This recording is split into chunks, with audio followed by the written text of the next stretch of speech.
स्वागत है। आज हम एक बहुत ही प्रभावशाली किताब पर बात करने वाले हैं। एकहार्ट टोले की शक्ति और वर्तमान, मतलब द पावर ऑफ नाउ। हमारे पास इसकी एक डिटेल्ड समीक्षा है। हाँ, और ये किताब देखिए आई तो 1997 में थी, काफी पहले। हाँ, लेकिन आज भी उतनी रेलेवेंट है, शायद ज्यादा भी। बिल्कुल। तो आज हम कोशिश करेंगे इसके जो मूल विचार हैं उन्हें समझने की। कैसे ये किताब कहती है कि भाई सिर्फ अब में जीना ही असली शांति है, और कैसे हम ये जो दिमागी उथल पुथल है उससे निकल सकते हैं। हाँ, तो चलिए देखते हैं इसमें क्या है। तो किताब का जो सेंट्रल आइडिया है वो सुनने में बड़ा सिंपल है, पर है बहुत गहरा। वर्तमान क्षण ही वो सब कुछ है जो आपके पास है। मतलब टोले कहते हैं कि पास्ट तो बस मेमोरी है, फ्यूचर इमेजिनेशन। हाँ, असल चीज तो बस अब है, नाउ। हाँ, वो एक जगह कहते भी हैं कि गहराई से महसूस करो कि ये जो पल है बस यही है, अपने जीवन का फोकस इसे बनाओ। और ये इतना जरूरी क्यों है? मतलब हम सब सोचते हैं अतीत के बारे में, भविष्य के बारे में। जरूरी इसलिए है क्योंकि टोले के हिसाब से ज्यादातर जो इंसानी दुख है ना, वो इसी से आता है। या तो हम अतीत की बातों में उलझे रहते हैं, कोई पछतावा, कोई गलती, हाँ, या फिर भविष्य की चिंता करते रहते हैं कि क्या होगा, कैसे होगा। और यहीं पर वो दो कॉन्सेप्ट्स लाते हैं, एक अहंकार यानी ईगो, अच्छा, हमारी झूठी पहचान, हाँ बिल्कुल, और दूसरा पीड़ा शरीर, मतलब पेन बॉडी। ये पीड़ा शरीर क्या चीज है? ये थोड़ा नया सा लगता है। हाँ, ये थोड़ा अनोखा कॉन्सेप्ट है। इसे ऐसे समझिए कि ये हमारे अंदर जमा हुआ पुराना भावनात्मक दर्द है, जैसे एक तरह की नेगेटिव एनर्जी फील्ड जो अतीत के अनुभवों से बनी है। ओके। और कभी कभी ये एक्टिवेट हो जाती है और फिर हम उसी दर्द के चश्मे से दुनिया देखते हैं, रिएक्ट करते हैं। अच्छा, जैसे कोई पुराना जख्म हरा हो गया हो। हाँ, कुछ वैसे ही। तो ये अहंकार और पीड़ा शरीर दोनों हमें खींचकर अब से दूर ले जाते हैं। टोले एक और फर्क करते हैं मन और चेतना के बीच, है ना? हाँ बिल्कुल। मन यानी जो लगातार सोचता रहता है, जज करता है, चिंता करता है, वो दिमाग की बकबक। सही कहा। और चेतना यानी सिर्फ अवेयरनेस, एक शांत उपस्थिति। तो क्या वो कह रहे हैं कि हमें सोचना बंद कर देना चाहिए? ये तो मुमकिन नहीं लगता। नहीं, सोचना बंद नहीं करना, बल्कि अपने विचारों के प्रति जागरूक होना है। उन्हें देखना है बिना उनमें बहे, जैसे आकाश बादलों को देखता है। साक्षी भाव। हाँ, साक्षी भाव। और यहीं से जुड़ा है समर्पण और स्वीकृति का विचार, एक्सेप्टेंस और सरेंडर।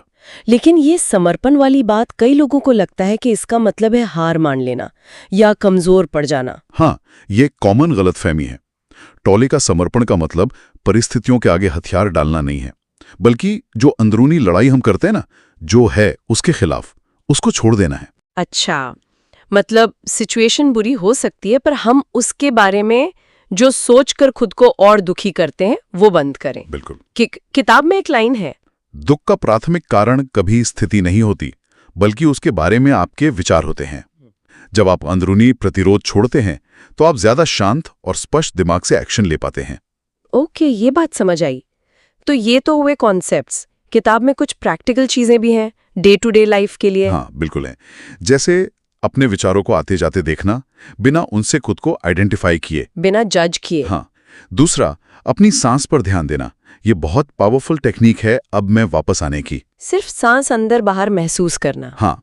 तीसरा, अपने शरीर के अंदर की एनर्जी को महसूस करना, जिसे वो इनर बॉडी अवेयरनेस कहते हैं। और चौथा, अपने अहंकार वाले विचारों पर सवाल उठाना, जैसे ये कौन सोच रहा है, या क्या ये सच में सच है। ये तो काफी प्रैक्टिकल लग रहा है। और किताब का स्टाइल कैसा है? पढ़ने में आसान है? हाँ, स्टाइल काफी इंटरैक्टिव है, सवाल जवाब के फॉर्मेट में। भाषा भी सिंपल रखी है। अच्छा। हाँ, उसमें दोहराव जरूर है, कुछ बातें बार बार आती हैं। क्यों? शायद जानबूझकर, ताकि वो कॉन्सेप्ट्स गहरे उतरें, आदत बने। ये कोई फिक्शन नॉवल तो है नहीं, एक तरह की प्रैक्टिस गाइड है। सही बात है। और इसकी अपील भी काफी यूनिवर्सल है ना, किसी खास धर्म से नहीं जुड़ी। बिल्कुल, ये इसकी बड़ी खासियत है। ये आध्यात्मिकता की बात करती है बिना किसी धार्मिक ढांचे के। लेकिन कुछ आलोचनाएं भी होंगी, समीक्षा में उनका जिक्र था। हाँ है। जैसे कुछ लोगों को वो दोहराव बहुत ज्यादा लगता है, थकाने वाला। ओके। कुछ कॉन्सेप्ट्स जैसे अहंकार मृत्यु या ईगो डेथ, वो थोड़े अस्पष्ट या मुश्किल लग सकते हैं समझने में। और कुछ लोग कहते हैं कि हर चीज का साइंटिफिक आधार नहीं दिया गया है, हालांकि माइंडफुलनेस और कॉग्निटिव थेरेपी के सिद्धांतों से ये बातें काफी मिलती जुलती हैं। तो एक बैलेंस नजरिया रखना जरूरी है। हाँ, देखिए ये किताब शायद उन लोगों के लिए बहुत बहुत फायदेमंद हो सकती है जो एंग्जाइटी, स्ट्रेस या ओवरथिंकिंग से परेशान हैं। अच्छा। या जो लोग बिना किसी डॉगमा के, मतलब बिना किसी कट्टर धार्मिकता के, थोड़ी आध्यात्मिक स्पष्टता चाहते हैं। तो अगर हम समराइज करें तो क्या कहेंगे, इस किताब का निचोड़ क्या है? निचोड़ ये है कि ये किताब हमें हमारे दिमाग के शोर और इमोशनल दर्द के चक्कर से बाहर निकलने के लिए प्रैक्टिकल टूल्स देती है। और इन सबका बेसिस है वर्तमान क्षण में पूरी तरह जीना, है ना? बिल्कुल, पूरी सजगता के साथ अब में टिकना। समीक्षा में इसे रेटिंग भी अच्छी मिली है, 10 में से 9। हाँ, जो दिखाता है कि ये कितनी असरदार मानी जाती है। और इसे ऐसी किताब नहीं माना गया कि एक बार पढ़ा और रख दिया। ये गाइड है जिस पर लोग बार बार लौटते हैं। सही। और अंत में एक विचार जो टॉलिन खुद कहते हैं, वो सोचने लायक है। वो कहते हैं, अतीत में कभी कुछ नहीं हुआ, वो अब में हुआ।